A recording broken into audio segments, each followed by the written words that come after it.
번째는 가상화 환경에서도 OK예요. 이게 무슨 얘기냐라고 생각을 하실 수가 있어요. 이게 가상화 환경에서 오케이?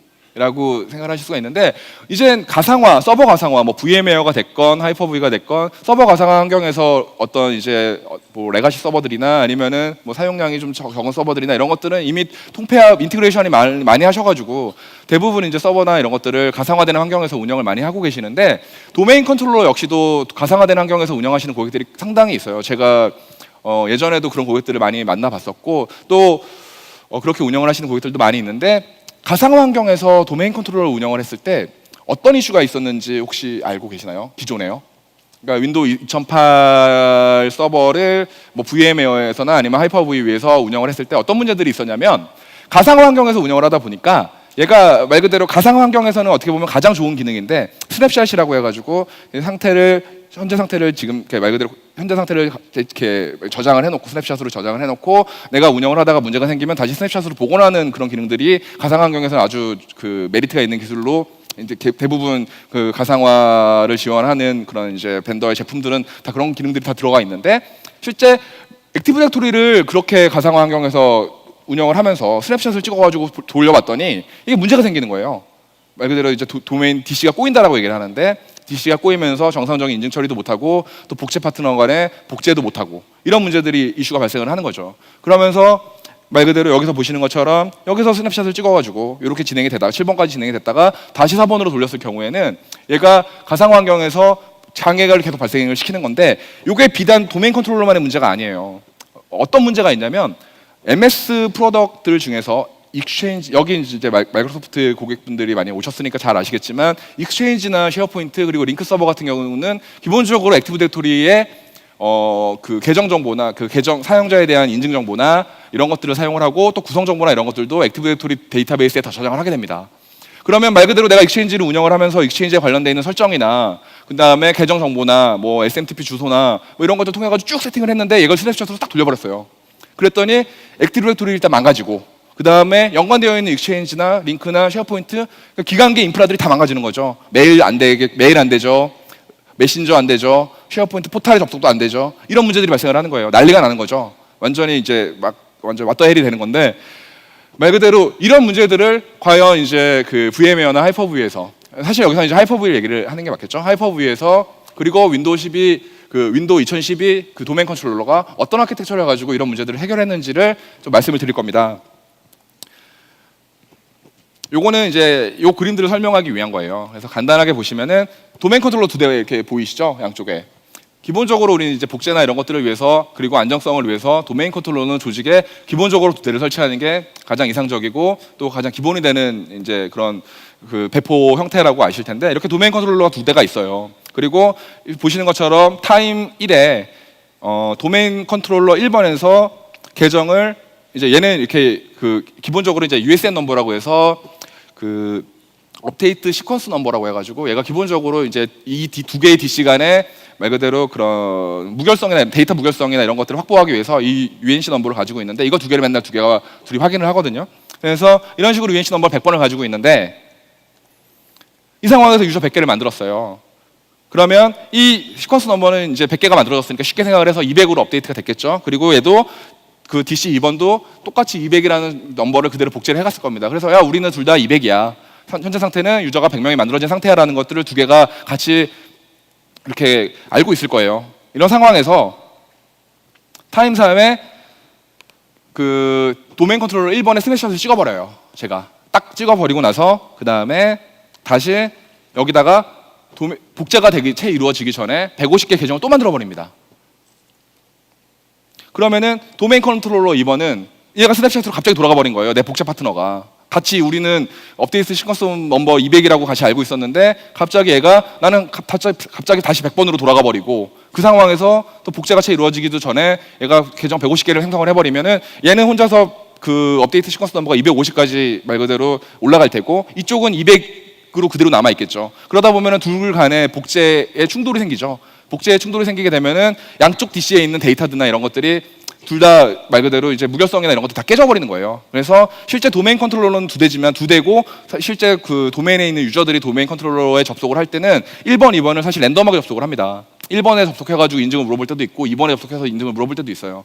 근데 1번에 물어보니까 그런 계정 있다라고 하고 2번에 물어보니까 그런 계정 없다라고 하고 1번에 물어보니까 뭐 익스체인지 스키마나 이런 것들이 다 확장이 돼 있다라고 하는데 2번에 가니까 그런 거 하나도 없어요. 이러면은 뭐 난리가 나는 이제 문제들이 발생을 했는데 이런 문제들을 실제 가상 환경에서는 해결을 못 하고 있었어요. 그래서 실제 도메인 컨트롤러를 사실 참 도메인 컨트롤러 자체가 인증이나 이런 것들을 처리하기 때문에 사실 부하가 많이 걸리지 않거든요. 그래서 가상화 환경에서 운영하면 딱 좋아요. 말 그대로 실제 피지컬 머신을 두고서 말 그대로 사용할 필요 없이 가상화 머신에서 그런 트랜지션만 처리를 해주면서 사용하기에는 가장 어떻게 보면 베스트 프랙티스인데도 불구하고 가상화 환경에서 도메인 컨트롤러를 그동안 잘 운영을 못했습니다. 그리고 도메인 컨트롤러를 가상화 환경에서 운영을 못하다 보니까 아까 제가 또 말씀드렸던 것처럼 가상화의 가장 큰 장점이 뭐죠? 그러니까 말 그대로 내가 원할 때는 쫙 뿌려가지고 이렇게 확장을 할 수가 있어요. 그러니까 클론 뭐 DC나 이런 것들을 복제해서 뿌릴 수도 있고 가상화에서 배포할 수 있는 시나리오들을 이용을 해서 얘네들을 확장을 할 수가 있음에도 불구하고 그런 것들을 다 어휘하지 못해가지고 그런 문제들이 있었죠.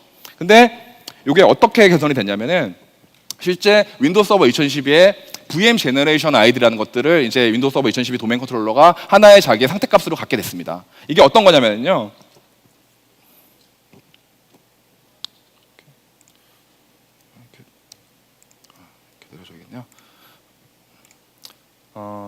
요건 이제 제가 꺼버리고요. 요 가상화 환경에서 돌아가고 있는 도메인 컨트롤러 1번이 있잖아요. 얘에서 실제 요거 서버 관리자 할 때 잠깐 못 들으셨어요. 요거 잠깐 말씀드리면 서버 관리자에서 이런 식으로 우클릭해 보면은 얘가 운영할 수 있는 이런 그런 명령어나 이런 것들이 다 여기 한 번에 정리가 되어 있습니다. 그래서 이런 것도 쉽게 사용하실 수가 있고 일단 ADSI 편집기를 열어가지고 도메인 컨트롤러의 속성을 한번 볼게요. 보면은 도메인 컨트롤러가 있고 이렇게 1번, 2번이 있는데 이 1번 같은 경우에 스냅샷이 먼저 보여드려야겠네요. 스냅샷이 이런 식으로 반영이 이렇게 적용이 되어 있는 것들이 보이시죠? 이렇게 스냅샷을 찍어가지고 뭐 9월 17일 첫 번째 본이 있고 그다음에 20일 본도 있고 이런 식으로 스냅샷이 만들어져 있어요. 이 상태에서 DC 1번의 상태를 보면은 DC 1번에 요 그 ADSI 편집기를 열어가지고 이 상태를 보면은 MSDS 제너레이션 아이디라고 해가지고 실제 이런 값들이 여기에 이제 그 16제수로 저장이 되어 있는 것들이 사실 보일 거예요. 근데 실제 사실 이 값은 우리가 사람이 사실 확인하라고 있는 값은 아니고요. 실제 하이퍼V가 운영되고 있는 호스트 머신이랑 그 다음에 하이퍼V를 운영하고 있는 이 호스트 머신과 그리고 하이퍼V 호스트 머신에서 운영되고 있는 DC 간에 정보를 공유할 수 있는 창구가 있다는 얘기예요. 그러니까 이게 말 그대로 제가 하이퍼V라고 얘기를 하는데 제가 여기서 이제 도메인 컨트롤러 하나를 운영을 하고 있다라고 하면은 야 나는 예전에는 이게 도메인 컨트롤러인지 뭐 익스체인지 서버인지 얘가 알 필요가 없었지만 이제는 하이퍼V에서 돌아가는 도메인 컨트롤러면 하이퍼V가 오케이 너 도메인 컨트롤러인 거 알겠어 내가 라고 서로 이렇게 신호를 준다는 얘기고 실제 스냅샷이 찍힐 때마다 여기에 있는 값들이 업데이트가 된다는 얘기입니다. 그러니까 하이퍼V가 이제 내가 운영하고 있는 서버가 도메인 컨트롤러인지 무슨 서버인지를 알게 됐고 요 값을 서로 공유하면서 그리고 실제 스냅샷이 찍히게 되면은 여기 하이퍼V 내에서 운영되고 있는 도메인 컨트롤러에 이런 식으로 값을 남겨요. 그러니까 이제 서로 이제 알 수가 있는 거죠. 아 이거 스냅샷이 반영이 된 거구나 라고 하면은 어떤 일들이 벌어지냐면 아까 제가 말씀드렸던 것처럼 이제 못 돌려놓으면 끝장이라고 그랬잖아요. 옛날로 돌려버리면 UNC 넘버 다 꼬이고 SID 깨지고 막 난리가 난다라고 말씀드렸는데 하이퍼V가 이제 아는 거예요. 스냅샷으로 예전 거를 복원하는 순간 하이퍼V는 이제 아 이거 내가 운영하고 있는 DC인데 이거 스냅샷 찍힌 건데 옛날로 돌아가네. 그러면 AD한테 어떤 명령을 내려주냐면요. 야 이거 업데이트 싱커스 넘버 일단 초기화시켜. 그리고 얘가 가지고 있는 데이터베이스 일단 그 가비지나 이런 것들을 날려라. 얘는 신규 도메인에 조인되는 그 도메인 컨트롤러로 일단 인식을 하게끔 AD한테 말 그대로 인식을 시키자라고 하는 작업들을 그 하이퍼V가 해줍니다. 그렇게 그런 작업들이 선행이 되면서 말 그대로 이제 새로 그 스냅샷을 찍어서 반영을 하면은 얘는 업데이트 싱커스 넘버가 말 그대로 예전 버전으로 다시 돌아가는 거예요. 그러니까 신규 버전으로. 그래서 원래 액티브 디렉토리는 어떻게 되냐면 하나가 올라가게 되면은 업데이트 싱커스 넘버가 높은 쪽에서 낮은 쪽으로 그 복제를 하게 돼 있거든요. 그래서 얘를 예전 기존 100번으로 다시 돌려놓으면 그리고 여기서 발생된 작업이나 이런 것들에 대해서 일단 말 그대로 이제 무시를 하게 되면은 기존에 이제 되어 있는 도메인 그 복제 정상적인 데이터를 갖고 있는 녀석이 얘한테 다시 복제를 주게 되는 프로세스를 만들어 놨습니다. 그래서 실제 이 스냅샷을 돌리면 예전 설정 지워진 뭐 계정이나 이런 것들이 복원되나요라는 뭐 그런 말씀들을 하시는데 그런 것들은 되진 않아요. 단지 도메인 컨트롤러가 장애가 생겼을 때 요것들을 빨리 복원할 수 있는 방법들, 그리고 다시 복제나 이런 것들을 안정적으로 할 수 있는 방안들이 마련됐다라고 보시면 될 거고, 역시 이런 것들이 가능하기 때문에 익스체인지나 쉐어포인트나 이런 것들을 도메인 컨트롤러에 연동해서 운영을 하신다라고 하더라도 가상화 환경에서 DC를 운영을 해도 뭐 이런 이유들 때문에 도메인이 꼬일 염려가 없게 되는 거죠. 도메인 데이터들이. 그래서 요거는 정리된 내용이니까 이것들을 보시면 VM 제너레이션 아이디를 기반으로 해서 스냅샷 반영 여부를 추적을 하고 스냅샷이 반영된 거다라는 값을 읽으면 말 그대로 이거는 스냅샷이 반영된 놈이니까 얘를 초기화시켜라. 그러니까 RID 풀이나 이런 것들을 날려주고 그 다음에 도메인 컨트롤러로부터 다시 복제 다시 시작해라 이런 명령들을 준다라는 내용을 정리해 놓은 겁니다. 역시 말 그대로 도메인 컨트롤러는 윈도우 서버 2012가 돼야 되고요. 그리고 요거를 지원하는 플랫폼은 지금 현재는 하이퍼V라고 되어 있는데 VM웨어나 그리고 뭐 젠이나 이런 것들도 실제 이런 그 VM 제너레이션 아이들이랑 그 DC랑 내가 운영하고 있는 게 DC라는 것들을 알 수 있는 그런 모듈만 추가를 하면은 뭐 VM웨어나 젠에서도 사실 다 돌아간다라고 보시면 될 것 같습니다. 여기까지가 가상화 환경에서 간단하게 어떻게 운영이 되는지 스냅샷에서 적용을 해도 문제가 없다라는 것들에 대해서 말씀을 드린 거고, 이런 얘기들은 제가 배포나 이런 것들을 쭉 다 했던 얘기들은 사실 이 얘기를 하기 위해서예요. 도메인 컨트롤러의 빠른 배포. 빠른 배포라고 하면은 누가 CD 들고 뛰어가가지고 빨리 설치하고 이게 아니라 가상화라고 하는 그 클라우드라고 얘기를 하는 말 그대로 어떤 인프라에서 도메인 컨트롤러를 어떻게 하면 빨리 배포할 수 있을까? 라는 이제 아이디어들을 생각을 하다 보니까 앞선 두 개의 피처들이 있었던 거죠. 단순화된 설치가 필요할 거고 원격에서 설치하는 것도 필요할 거고 그다음에 VM 스냅샷이나 이런 것들을 이용을 해야겠는데 라는 이제 아이디어들이 나오면서 실제 빠른 배포가 가능하게 된 겁니다. 그래서 실제 이것도 보시면은 기존의 도메인 컨트롤러 설치할 때 우리가 어떻게 했죠? 그냥 그랬잖아요. 디스크 들고 가서 윈도우 서버 CD 들고 가가지고 서버에서 설치하고 그다음에 DNS 설정하고 네트워크 설정한 다음에 DC 프로모 해가지고 도메인 컨트롤러에 연결하는 방식이었다라고 하면 그게 빠른 배포가 되나요? 안 되잖아요. 빠른 배포가. 근데 가상화에서는 우리가 서버 같은 것들 템플릿 만들어가지고 복제 배포하면은 얼마나 걸리나요? 시간이? 뭐 템플릿 카피하는 데 시간 걸리는 거. 그것도 뭐 스토리지 카피나 이런 것들을 이제 ODX라고 해가지고 하이퍼V 윈도우 서버 2012에서도 지원하지만 그런 것들을 활용하면은 스토리지 내 카피나 이런 것들이 일어나게 되면서 실제 금방 카피가 돼요. 그러면은 바로 키기만 하면은 도메인 컨트롤러를 쓸 수 있는 거거든요. 서버를 쓸 수 있었고. 근데 악선 이유들 때문에 도메인 컨트롤러를 그렇게 못 썼는데 이제는 그런 두 가지 필러들이 적용이 되면서 이제는 얘도 도메인 컨트롤러를 이제는 템플릿 형태로 만들어가지고 빠르게 배포할 수 있어. 이런 얘기들을 여기에 이제 그 집약을 해놓은 겁니다. 그래서 보시면 기존 도메인 컨트롤러를 배포할 때는 이제 그런 이슈들이 있었지만 이제는 도메인 컨트롤러 클로닝이라고 해서 이미지 복제를 통해 가지고 배포할 수 있다. 마찬가지예요. 이거 되게 쉽게 설명을 드리면 여기는 좀 복잡해요. 제가 이 덱은 이 세션이 끝나고 아마 참석하신 고객분들에게 메일이나 이런 것들을 통해 가지고 쉐어가 될 테지만 이거 보시면 제가 일일이 이거 다 설명하려고 그러면 복잡하고 어렵습니다.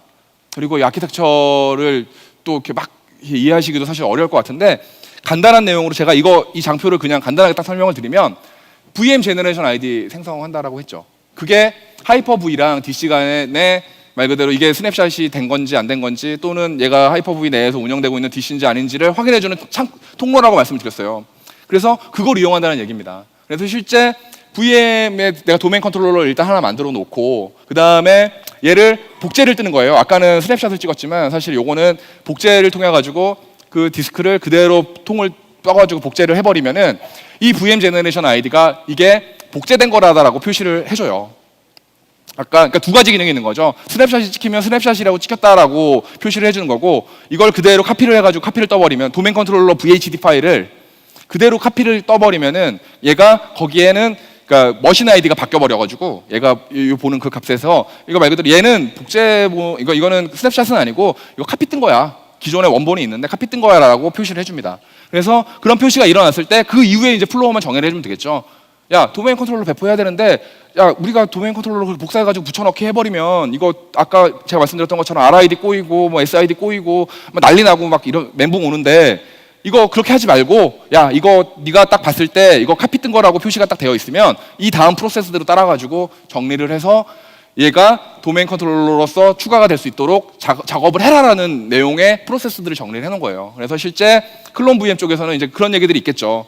이거 봐서 있는지 없는지, 일단 얘가 스냅샷인지 아니면은 뭐 이건지 확인을 해라라는 명령들이 있을 거고, 그 다음에 그런 것들이 이제 맞다라고 하면은 뭐 RID 풀 또 폐기해야 되겠죠. 그리고 그다음에 또 이제 어떤 얘기들이 있겠냐면, 얘를 배포를 하려 그러면 도메인 컨트롤러 이름이나 그리고 또 구성 환경 정보나 이런 것들을 갖고 있어야 되겠죠. 그래서 그걸 미리 선언해 놓은 XAML 파일을 참조해라. 이게 보시면 여기에 있는 DC 클로닝 config XML 파일을 참조하라는 얘기예요. 그래서 그 파일에 미리 정해 놓은 이름대로 찍어 만들어 라는 얘기인 거죠. 여기에 네트워크나 이런 것들을 미리 설정을 해놓고요. 그리고 그다음에 이제 픽스 클론이라고 해가지고 여기서 이제 DC 프로모 한번 들어가긴 해요. 이건 어차피 요 픽스 클론이라는 명령어를 쓰기 위해서 옵션을 쓰기 위해서 들어가는 거고, 그다음에 이런 것들을 이제 분석을 해서 네트워크 설정이나 이런 것들을 분석을 하고, 그다음에 뭐 이제 클론 상태나 이런 것들을 점검을 해서 실제 클론된 이미지가 도메인에 추가가 됐을 때 아까 말씀드렸던 그런 충돌이나 이런 것들에 대해서 안전하고 방지가 된다라는 개념들을 여기서 구현을 했다라고 보시면 됩니다. 그렇게 이해하시는 게 가장 심플하게 이해를 하실 수가 있는 거예요. 그래서 사실 여기서도 키는 VM 제너레이션 아이디를 통해서 그러니까 하이퍼-V 호스트 머신과 게스트 머신 간에 어떤 그런 정보를 주고받을 수가 있다라는 얘기들인 거예요. 그래서 실제 이것도 간단하게 데모를 좀 보여드리면, 데모까지는 아니고요. 데모를 보여드리면 시간이 너무 오래 걸려서 제가 데모는 다 구성을 했는데 데모를 보여드리진 않을 거고요. 왜냐하면은 이게 아무래도 이제 이렇게 보시면 여기에 보면은 DC2가 있잖아요. 이 DC2를 제가 이제 복제하려고 하는 원본 이미지를 만들 거예요. 그래서 이 DC2를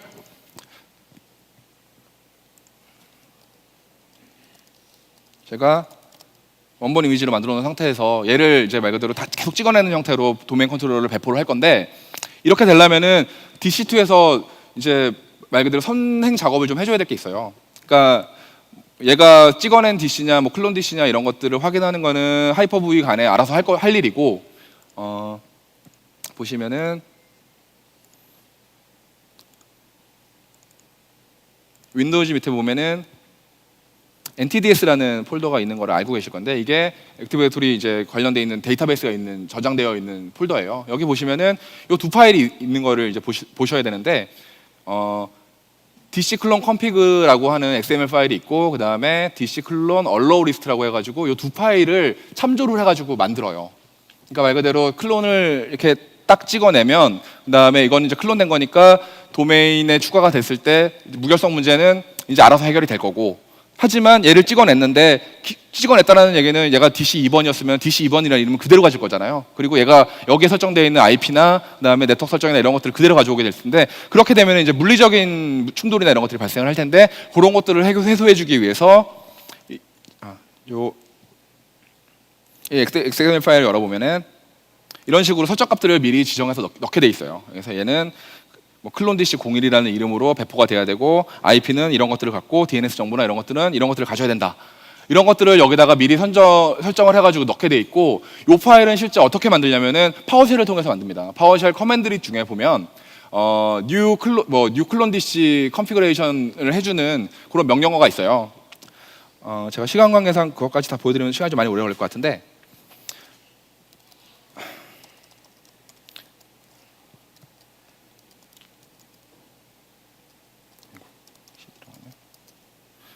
이런 new active directory clone configuration 파일이라고 해가지고 이 커맨드를 이용을 해서 만들어주면 돼요. 그래서 변수는 뭐 이런 것들 넣어주게 되죠. 제가 아까 여기 보시는 것처럼 IP 어드레스가 뭔지, 서브넷이 뭔지, DNS가 뭔지, 그리고 IP 세팅이나 이런 것들이 어떻게 되어 있는지나 이런 것들을 여기를 통해 가지고 이제 미리 이 파워쉘을 통해 가지고 이 파일들을 생성하실 수가 있습니다. 이 파일들을 생성을 하시면은 실제 하이퍼브에서 이 이미지에 대해서 내보내기를 하고요.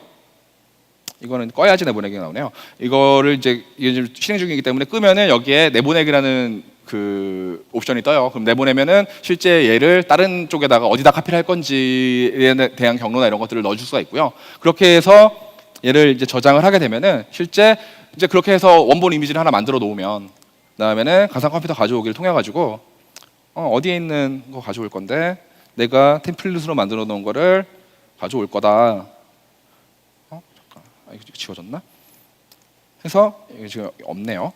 해서 이런 식으로 가져오게 되면은 실제 이제 클론된 이미지를 가지고서 배포나 이런 것들이 용이하게 되는 거죠. 그래서 그러면 클론된 이미지는 이제 부팅이 되면서 말 그대로 뭐 RID 풀이나 이런 것들이 다 리셋이 됐으니까 이제 말 그대로 그 데이터베이스를 가지고 있는 액티브 디렉토리를 통해 가지고 이제 정보나 이런 것들을 다시 다 받아올 수가 있는 그런 형태로 구성이 돼 있다라고 보시면 될 거예요. 그래서 이런 것들을 통하면은 그 도메인 컨트롤러에 대한 템플릿을 미리 우리가 그 설정을 해놓고 그리고 나서 이제 액티브 디렉토리나 그 도메인 컨트롤러를 쉽게 배포할 수가 있는 이제 시나리오가 나오게 되는데, 근데 이런 것들이 과연 그러면은 사실 의미가 있나요? 도메인 컨트롤러 여지까지 우리가 설치 많이 해봤지만 도메인 컨트롤러 그렇게 많이 쓰나요? 도메인 컨트롤러 2대만 있어도 뭐 다 쓰는데, 그리고 도메인 컨트롤러가 뭐 그렇게 많이 필요하나요? 라는 사실 그런 이슈들이 있었고, 저도 사실은 조금 그런 게 좀 이렇게 믿었지는 않았어요. 왜 이런 게 굳이 필요할까? 라고 했는데, 이거는 사실 두 가지 관점에서 사실 봐야 될 필요가 있습니다. 어떤 관점이 있냐면은 도메인 컨트롤러를 빨리 배포해야 되는 시나리오가 사실 있다는 관점이랑, 그리고 그다음에 도메인 컨트롤러를 빨리 배포할 수 있다는 얘기는 아까 제가 말씀드렸지만 도메인 컨트롤러와 연관이 있는 다른 어플리케이션 서비스가 운영되고 있는 서버들도 이런 템플릿 형태로 저장을 해서 배포를 할 수가 있다는 거의 시발점이라고 보시면 되는 거예요. 그런 두 가지가 있는데, 첫 번째 시나리오 같은 경우는 지금 바로 이 전 세션에서 이제 설명을 들으셨던 호스트웨이 플렉스 클라우드라는 타운을 얘기를 들으셨을 거예요. 이거 한국형 아마존 같은 그 클라우드 서비스를 제공해주는 어떻게 보면 이제 클라우드 인프라를 구축하고 있는 회사인데, 여기 같은 경우는 윈도우 서버 2011 가지고서 실제 타운을 구축을 하고 있고 이런 서비스들을 다 배포를 하는데 이제 개발 중에 있거든요. 근데 실제 그런 데서는 내가 플렉스 클라우드 타운에다가 내 산에 있는 서버들이나 이런 것들을 운영을 해놓고 그 다음에 DC를 통해 가지고 내가 말 그대로 인증이나 이런 것들을 처리를 해야 되는 과정들이 갑자기 많이 생기게 되는 경우에는 DC를 쉽게 이렇게 클론으로 해서 금방금방 찍어낼 수가 있는 거죠. 그런 시나리오에서 실제 사실 아주 사용이 가능할 거고, 그리고 아까 제가 말씀 두 번째 얘기처럼 이렇게 해서 사용되는 시나리오가 아닌 경우에도 사실 얘는 앞으로 나올 더 많은 템플릿들을 위한 어떻게 보면 하나의 시발점이 될 거다, 이렇게 이해를 하시면 될 거라는 게 이 클론 도메인 컨트롤러의 빠른 배포에 대한 얘기입니다. 그리고 그래서 데모는 제가 간단하게 어떻게 구성되는지에 대해서 말씀을 좀 드렸고요.